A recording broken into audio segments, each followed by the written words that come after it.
नमस्कार दोस्तों, स्वागत है आपका आप ही के चैनल ग्रीन ट्रेडर में। और जी हाँ, जैसे आपने थंबनेल में देखा होगा तो वो सचमुच में मुझे चार्ट में दिख रहा है। ठीक है। अब आपको बहुत वीडियोस मिल जाएंगी, आज आरबीएल बैंक क्यों गिरा, ये है वो है फलाना ढिमकाना, खूब सारी वीडियोस मिल जाएंगी। उसमें रीजन अच्छे से पता लग जाएगा। बट आगे क्या, कल क्या कर सकते हैं आप आरबीएल बैंक में सेल का बटन कहाँ से दबा सकते हैं, क्या आपका एसएल रह सकता है, कितना आपका प्रॉफिट बन सकता है, कितने टाइम के लिए आपको ट्रेड में बने रहना है, वो सब चीजें डिस्कस करेंगे, एनालिसिस करेंगे, अच्छे से समझेंगे आरबीएल बैंक में आखिर हो क्या रहा है। चार्ट इसका खुद बता रहा है। ठीक है दोस्तों, बाकी जो न्यूज आज आपको देखने को मिल रही है, ये कल रात मैंने ऑलरेडी डिस्कस कर दी थी कि छोटी मोटी न्यूज नहीं है और पैनिक क्रिएट होगा। चलिए शुरू करने से पहले एक बार ये डिस्क्लेमर को देख लेते हैं दोस्तों। मैं कोई सेबी रिस्क एनालिस्ट नहीं हूँ। ये जो अपना पर्सनल व्यू शेयर कर रहा हूँ जो कि एजुकेशन के पर्पज से है, इनके साथ बाई सेल करते हैं तो पहले किसी फाइनेंशियल एडवाइजर जो कि सेबी रजिस्ट्रो से सलाह ले ले। मैं और मेरा चैनल आपके लॉस का जिम्मेदार नहीं होगा।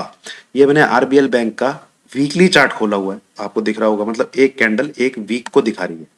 ठीक है, एक कैंडल एक वीक को दिखा रही है। तो जब सारे बैंक का लो लगा, आपने देखा होगा आईसीआई बैंक में भी ये मार्च ही गिरावट दिखा के 250 इवन 280 300 तक आ गया था। एक्सिस बैंक भी 350 400 तक आ गया था। वो अच्छा खासा पूरा का पूरा रिकवर कर गए।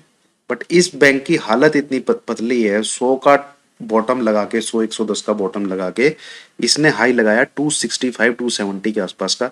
देन वहां से अगेन फिर डाउनवर्ड डाउनवर्ड डाउनवर्ड डाउनवर्ड। और आज तो इसमें फिर कल के दिन अच्छी खासी न्यूज निकल के आ गई। तो इसका वीकली चार्ट क्या कह रहा है? वीकली चार्ट में आप देखेंगे 200 ई में सबसे ऊपर है, 100 फिर 75, ये सारे के सारे नीचे की तरफ है, जो कि क्लियरली शो कर रहे हैं कि भैया बैंक में दिक्कत है, बैंक नीचे की तरफ ही जाने के लिए अग्रसर है। तो ये चार्ट पैटर्न यहाँ पे आपको क्या दिखा रहा है? आइए, एक पैटर्न जो यहाँ पे बन रहा है, मैं पहले भी डिस्कस कर चुका हूं। वो सिंपल सा पैटर्न है आपका ये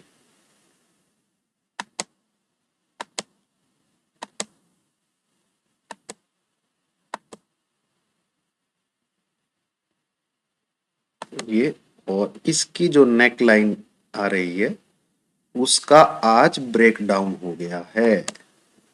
ये है दोस्तों। अब हेड एंड शोल्डर का पैटर्न हमें क्या कहता है? भाई जितना हेड है उतनी गिरावट नीचे की तरफ होनी चाहिए। तो हम हेड की कैलकुलेशन करके देखते हैं कि वो उसकी नेक लाइन से है कितना। ठीक है, ये नेक लाइन है तो नेक लाइन इसकी 155 के लगभग आ रही है और हेड इसका 260 के आसपास आ रहा है, 260 270 के आसपास। तो मोटा मोटी 250 ले लेते हैं दोस्तों। ठीक है, 250 ले लेते हैं और नेक लाइन को हम 155 के आसपास ले लेते हैं। अब यहां से अगर ये 100 पॉइंट गिर जाता है, 90 पॉइंट 100 पॉइंट, तो टारगेट भैया 60 रुपए का आता है। 155 से अगर 90 पॉइंट नीचे की तरफ आप निकालेंगे तो 60 65 के दरमियान इसका टारगेट निकल के आता है, जिसमें से ऊपर से मैंने हेड में से 10 पॉइंट और घटा दिए। चलिए, हेड का हम ना गए तो एटलीस्ट शोल्डर तक तो मैच होना चाहिए। अगर शोल्डर के हिसाब से भी गिरता है तो शोल्डर भी इसके जो दोनों आ रहे हैं वो 215 के लगभग आ रहे हैं। तो 215 माइनस 155 कितने होते हैं दोस्तों? लगभग 60 पॉइंट। तो यहां से अगर 60 पॉइंट गिरता है 155 के नीचे से, तो 95 का तो इसको target as per this pattern आराम से देना चाहिए, आराम से। इसलिए मैंने सुबह ही सुबह टेलीग्राम ग्रुप पे लिख दिया था कि भैया नीचे की क्लोजिंग आती है तो आपको 100 के नीचे मिलेगा आने वाले टाइम में, 2 से 3 महीने में।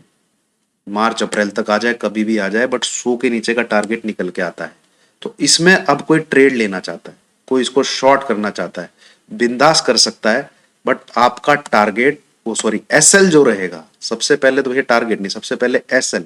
एसएल आपका आ जाएगा 155, जो इसकी नेक लाइन है, इसके ऊपर की कोई भी क्लोजिंग, इस लेवल के ऊपर की कोई भी क्लोजिंग आपका एसएल आ जाएगा। और एक बार को हो सकता है जनता जो पुट लेके बैठी हुई है उसको निकालने की कोशिश की जाए, हो सकता है। ठीक है, तो वहां पे चुपचाप एसएल हिट हो जाएगा, निकल जाना। दोबारा जब ये 155 के नीचे ट्रेड करने लगे, मैं एक पॉसिबिलिटी की बात कर रहा हूं क्योंकि अब लोग इसको ठोक चुके होंगे और ऑपरेटर को एक न्यूज आ जाएगी, जैसे आज आरबीआई ने कह दिया कि इस बैंक में कुछ गड़बड़ नहीं है। ये अरे भैया गड़बड़ नहीं है तो क्यों भेजा उसको सीईओ को घर? ठीक है, तो कुछ एक दो पॉजिटिव न्यूज आएगी, इसमें हो सकता है दबा के बाइंग भी आ जाए। तो वो समय होगा आपको सचेत रहने का, बाय नहीं करना है। क्योंकि बैंक में दम होता तो बैंक आज की डेट में 250-300 के ऊपर ट्रेड कर रहा होता, ये जाएगा नीचे की तरफ ही। तो कोई भी पुल बैक आता है, आपको ये याद रखना है कि वापस कब वो दोबारा से ये जो नेक लाइन के नीचे जाके तोड़ता है। ठीक है, ये मार्केट वो पहले वाला मार्केट नहीं है कि नेगेटिव न्यूज तो स्टॉक नीचे, पॉजिटिव न्यूज तो स्टॉक ऊपर, अच्छे रिजल्ट आते हैं तो स्टॉक, आजकल तो अच्छे रिजल्ट आते हैं स्टॉक गिरते हैं। ठीक है, और नेगेटिव रिजल्ट आते हैं, कुछ आते हैं तो पीवीआर दबा के ऊपर भागता है। तो उस चीज के लिए तैयार रहना है। उस चीज के लिए कैसे तैयार रहेंगे? ये 155 का लेवल, इसके जब तक नीचे है बिंदास शॉर्ट में बैठे रहिए। इसके ऊपर आ जाता है निकल जाइए एक बार, पर ये जाएगा नीचे की तरफ ही। ठीक है, और 100 रुपए के नीचे ये जाना चाहिए। एसएल इसका मैंने आपको बता दिया 155। ये हेड एंड शोल्डर का पैटर्न इसमें बन रहा है। यहां से तो 55 और 60 रुपए के टारगेट निकल के आते हैं, बट एटलीस्ट 100 रुपए के नीचे आपको ये मार्च एंड तक आराम से देखने को मिल सकता है, जो कि मैंने एक लंबा टाइम फ्रेम लिया। अब डेली चार्ट में आप देखेंगे अगर, तो देखिए क्लियर कट एक हेड एंड शोल्डर है और उसका आज ब्रेकडाउन है ये कैंडल जो है। ठीक है, तो कोई शॉर्ट में बैठा है नीचे की तरफ, उसे प्रॉफिट बुकिंग भी करते रहना चाहिए भाई। 155 110 इसके आसपास कभी को मिले। बैंक की हालत पतली है, चार्ट बोल रहा है उसका। क्योंकि जब सारे बैंकिंग सेक्टर जूम कर रहे थे, बैंक निफ्टी 40,000 गया, ये बाबूजी यहीं कहीं घूम रहे थे। और आज ये न्यूज, इस न्यूज ने कंफर्म कर दिया कि इस बैंक का बैंड बजा हुआ है। तो 155 के ऊपर की कोई भी क्लोजिंग आप लगाइए एसएल, इसको सेल करके रखिए और नीचे के टारगेट आपको मिलते रहेंगे। इन केस 155 के ऊपर जाता है, एक बार को ट्रेड से निकल जाना, पर नजर बना के रखना कब ये दोबारा से 155 को तोड़ के नीचे की तरफ जाएगा, क्योंकि जाएगा जरूर। और आप हम जैसे लोगों के पैसे लूटने के लिए इसको जरूर क्या कहते हैं ऊपर की तरफ खींचने की साजिश हो सकती है। तो एक सेफ आप चीज कर सकते हैं, आप कुछ भी मतलब मार्च के मंथ का, ठीक है, मार्च के मंथ का 120 125 का पुट लेके बैठ जाइए और वो हीरो जीरो रख लीजिए दोस्तों।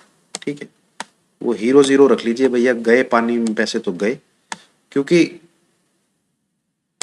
मेरे को जितनी उम्मीद है, इसका अगर ये ब्रेकडाउन देता है और 155 के नीचे ही बना रहता है, तो डेफिनेटली ये 120 25 और 100 के आसपास जाए। ठीक है, और वो जो भी आप मार्च के पुट ले रहे हैं उसमें से निकल जाना अगर ये 155 के ऊपर ट्रेड करने लग जाता है। ठीक है, तो ये दोस्तों रहेगा, ये पूरा हेड एंड शोल्डर है। टेक्निकली हम प्ले करेंगे, हमें न्यूज को देखना ही नहीं है, जो मर्जी न्यूज आती रहे। ये हेड एंड शोल्डर है, इसका ब्रेकडाउन रहता है। ठीक है, और 155 के नीचे ही रहता है, नेकलाइन के नीचे ही रहता है, इस नेकलाइन के ऊपर नहीं निकल पाता। तो इसी को लगाइए एसएल और इसको करिए शॉर्ट। ये आपको पक्का नीचे 70-80 तक के लेवल भी दिखा सकता है। ठीक है, चलिए thank you very much. In case दोस्तों आपको टेक्निकल एनालिसिस पसंद आया हो, आपको बाय और सेल का बटन दबाने में हेल्प मिल रही हो, आपको व्यू मिल रहा हो, मैं जस्ट कमेंट्री नहीं कर रहा हूं कि ये हो गया वो हो गया, पैसा कैसे बन सकता है। ठीक है, उस चीज में अगर हेल्प मिल रही है तो वीडियो को लाइक कीजिए, चैनल को सब्सक्राइब कीजिए। Thank you very much.